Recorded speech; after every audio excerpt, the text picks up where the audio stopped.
ஒரே மேட்சில் 51 சிக்சர்கள் மற்றும் 513 ரன்கள் குவிப்பு. பரபரப்பின் உச்சத்தில் முடிந்த 3வது ODI மேட்ச். கிரிக்கெட் வரலாற்றையே திரும்பி பார்க்க வைத்த மிரட்டல் ஆட்டம். அதாவது இந்திய கிரிக்கெட் அணி தற்போது ஆப்கானிஸ்தானுக்கு எதிரான 3 ஒருநாள் போட்டிகள் கொண்ட தொடரில் விளையாடி வருகிறது.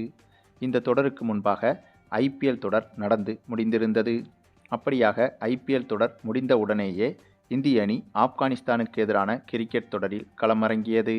இதில் ஒரே ஒரு டெஸ்ட் போட்டியிலும் 3 ஒருநாள் போட்டியிலும் என 2 ஃபார்மட்டிலும் இந்திய அணி விளையாட இருந்தது. அப்படியாக தொடங்கிய இந்த தொடரில் முதலில் அந்த ஒரே ஒரு டெஸ்ட் போட்டி நடைபெற்றது. அந்த டெஸ்ட் போட்டியில் முதலில் பேட்டிங் செய்த இந்திய அணி 500 ரன்களுக்கு மேல் குவித்து ஆப்கானிஸ்தான் அணியை வீழ்த்தி இன்னிங்ஸ் வெற்றியை பதிவு செய்திருந்தது. பின்னர் அதனைத் தொடர்ந்து 3 ஒருநாள் போட்டிகள் கொண்ட தொடர் தொடங்கியது. இந்த தொடரில் ஏற்கனவே 2 போட்டிகள் நடந்து முடிந்துவிட்டது. அந்த 2 போட்டிகளிலும் இந்திய அணி ஆப்கானிஸ்தான் அணியை எளிதாகவே வீழ்த்தி அபாரமான வெற்றிகளை குவித்தது. இதன் காரணமாக 3 ஒருநாள் போட்டிகள் கொண்ட தொடரின் முதல் 2 போட்டிகளிலேயே இந்திய அணி வெற்றி பெற்றதால் 2-0 என்ற கணக்கில் ஒருநாள் தொடரை இந்திய அணி அப்போதே கைப்பற்றிவிட்டது. ஏனென்றால் 3வது ஒருநாள் போட்டியில் இந்திய அணி தோற்றால் கூட 2-1 என்ற கணக்கில் இந்திய அணிதான் இந்த தொடரில் முன்னிலையில் இருக்கும். ஆகவே 3வது போட்டி நடைபெறுவதற்கு முன்பாகவே 2 ஒருநாள் போட்டிகள் முடிந்த உடனேயே இந்த தொடரை இந்திய அணி கைப்பற்றிவிட்டது. இதன் காரணமாக 3வது ஒருநாள் போட்டி அந்தளவுக்கு சுவாரஸ்யமாக இருக்காது என்றுதான் எதிர்பார்க்கப்பட்டது. அந்த சூழலில்தான் இப்போது 3வது ஒருநாள் போட்டி தொடங்கியது. இந்த 3வது ஒருநாள் போட்டியிலும் ஆப்கானிஸ்தான் அணியை அடித்து நிமிர்த்தி மொத்தமாக வாஷ் அவுட் செய்ய வேண்டும் என்ற தீவிர முனைப்பில் இந்திய அணி களமிறங்கியது. அதனால்தான் இந்த 3வது ஒருநாள் போட்டியில் எந்த ஒரு சீனியர் வீரருக்கும் ஓய்வு கொடுக்காமல் இந்திய சீனியர் வீரர்கள் அனைவருமே களமிறங்கியிருந்தனர். இதுதான் பலருக்கும் ஆச்சரியமாகவும் இருந்தது. அதற்கு காரணம் பொதுவாகவே இதுபோன்ற போட்டிகளில் சில போட்டிகள் மீதம் இருக்கும் போதே சம்பந்தப்பட்ட அணி தொடரை வென்றுவிட்டால் அதற்கு பிறகு அந்த தொடரில் இருக்கும் மற்ற போட்டிகளில் அந்த அணியில் பெஞ்சில் இருக்கும் வீரர்களை விளையாட வைத்து அவர்களுக்கு வாய்ப்பு கொடுப்பார்கள். ஆகவே அப்படித்தான் இந்த தொடரையும் இந்திய அணி அணுகும் என்று எதிர்பார்க்கப்பட்டது.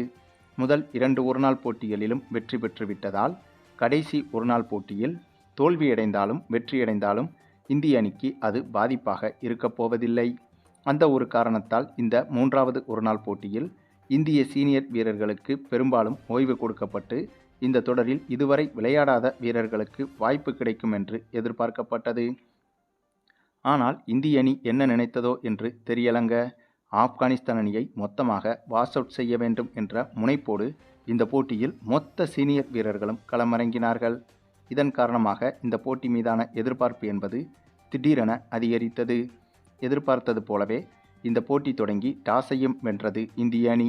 ஏனென்றால் இந்த போட்டியில் முதலில் பேட்டிங் செய்ய வேண்டும் என்ற எண்ணத்தோடு தான் இந்த போட்டியை அணுகியதாக டாஸின் போதே இந்திய கேப்டன் சுப்மன் கில் கூறியிருந்தார்.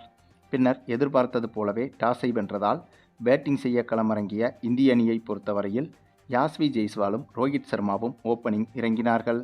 கடந்த போட்டியைப் போலவே இந்த இருவரும் தான் இந்த போட்டியிலும் ஓப்பனிங் இறங்கினார்கள். அப்படியாக இறங்கிய இந்த இருவரும் அதிரடியில் வெளுத்து வாங்கினார்கள். அதுவும் கடந்த முறை தவறவிட்ட அந்த ஒரு வாய்ப்பை இந்த போட்டியில் யாஸ்வி ஜெய்ஸ்வால் சிறப்பாக பயன்படுத்தி கொண்டார். அதிரடியான பேட்டிங்கை கையில் எடுத்து தொடங்கிய யாஸ்வி ஜெய்ஸ்வால் வெறும் 19 பந்தில் அரை சதம் எடுத்து மிரட்ட, இவருக்கு சப்போர்ட் செய்யும் வகையில் ஹிட்மேன் ரோஹித் சர்மாவும் 37 பந்தில் அரை சதம் எடுத்திருந்தார்.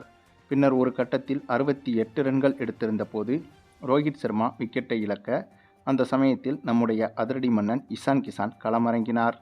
இவர் களமிறங்கியதற்கு பிறகுதான் இந்த போட்டியின் சூழ்நிலையே மொத்தமாக மாறியது. ஆமாங்க, இந்த போட்டியில் இஷான் கிஷான் களமிறங்கி உச்சக்கட்ட அதிரடியில் வெளுத்தெடுத்து விட்டார். அதுவும் இவர் களமிறங்கி இவர் எதிர்கொண்ட முதல் 4 பந்துகளையுமே அடுத்தடுத்து சிக்ஸருக்கு பறக்கவிட்டு மைதானத்தில் இருந்த அனைவரையுமே மிரள வைத்து விட்டார். பின்னர் அதே அதிரடியோடு தொடர கிட்டத்தட்ட இவர் மட்டுமே இந்த போட்டியில் தனி ஆளாக 28 சிக்ஸர்கள் வரை விளாசியிருந்தார். அந்தளவுக்கு கொடூரத்தனமான அதிரடி ஆட்டத்தை கையில் எடுத்திருந்தார் இஷான் கிஷான். மேலும் இவர் மட்டுமே 105 பந்துகளை எதிர்கொண்டு மொத்தமாக 266 ரன்கள் வரை எடுத்திருந்தார். அதாவது கிட்டத்தட்ட ஒருநாள் போட்டியில் தனி ஆளாக இதற்கு முன்பு எடுக்கப்பட்ட அதிகபட்ச ரன்களே நம்ம ரோஹித் சர்மா எடுத்த 264 ரன்கள் தான்.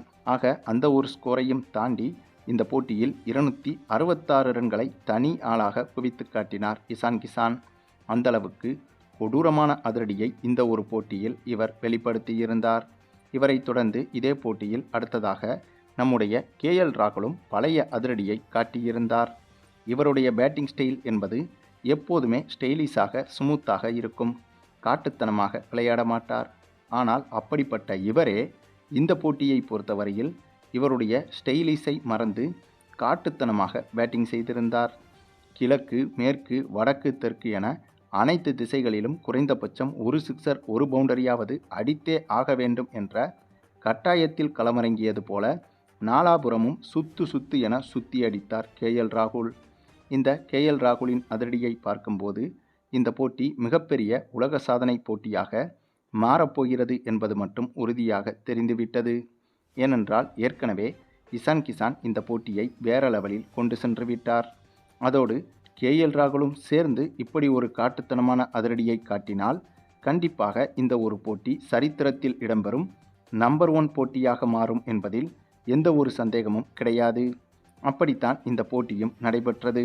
அதிலும் இந்தளவுக்கு அதிரடியாக விளையாடிய KL ராகுல் இவரும் இந்த போட்டியில் 13 சிக்சர்கள் வரை அடித்திருந்தார். அந்தளவுக்கு இவர் மட்டுமே அதிரடியில் பின்னி பெடலெடுத்து இவர் மட்டுமே 102 ரன்கள் வரை இந்த போட்டியில் எடுத்திருந்தார். ஆக இந்த 2 பேரின் அதிரடி காரணமாக இந்திய அணியின் ஸ்கோர் 50 ஓவர்கள் முடிவில் 513 ரன்கள் வரை சென்றுவிட்டது. அதாவது கிரிக்கெட் வரலாற்றில் நம்பர் 1 ஸ்கோர் என்றால் இதுதான். அந்தளவுக்கு இதுவரை ஒருநாள் போட்டிகளில் அடிக்கப்படாத உச்சபட்ச ரன்களை முதல் முறையாக இந்த போட்டியில் இந்திய அணி எடுத்திருந்தது. அதுவும் இந்த ஒரே போட்டியில் 51 சிக்சர்களையும் இந்திய அணி விளாசியிருந்தது. இதுதான் இந்த போட்டியை மிகப்பெரிய உலக சாதனை போட்டியாக மாற்றியதற்கு இன்னொரு காரணம். பின்னர் இவ்வளவு பெரிய இலக்கை சேசிங் செய்ய களமிறங்கிய ஆப்கானிஸ்தான் அணியை வெறும் 212 ரன்களில் ஆல் அவுட் செய்து கிட்டத்தட்ட 301 ரன்கள் வித்தியாசத்தில் இந்த போட்டியில் பிரம்மாண்ட வெற்றியை படைத்தது இந்திய அணி. அதுவும் இந்த இரு அணிகளுக்கு எதிராக நடைபெற இருக்கும் 3வது ஒருநாள் போட்டிக்கு தயாராகும் வகையில் நடைபெற்ற வார்ம் அப் மேட்சில்தான் இப்படி ஒரு கொடூரமான ஆட்டத்தை இந்திய அணி ஆடியது. ஆனாலும் இந்த ஒரு போட்டி என்பது அதிகாரப்பூர்வ 3வது ஒருநாள் போட்டியை தாண்டும் அளவுக்கு மிரட்டலாகவே இருந்தது. இப்படி ஒரு போட்டியை அதிகாரப்பூர்வ 3வது ஒருநாள் போட்டியிலும் இந்திய அணி வெளிப்படுத்துமா என்ற ஆர்வமும் இந்திய ரசிகர்களுக்கு தற்போது வந்திருக்கிறது. அந்தளவுக்கு மிகப்பெரிய ட்ரீட்டாக இந்த ஒரு வார்ம் அப் மேட்ச் நடந்திருக்கிறது. ஆக மொத்தம் தற்போது இருக்கும் நம்முடைய இந்திய அணியின் திறமை என்பது ஒட்டுமொத்த எதிரணிகளுக்கும் சிம்ம சொப்பனமாக மாறியிருக்கிறது. இந்த ஆப்கானிஸ்தான் தொடருக்கு எதிரான தொடரை முடித்துவிட்டு இங்கிலாந்துக்கு எதிராக இந்திய அணி விளையாடப் போகிறது.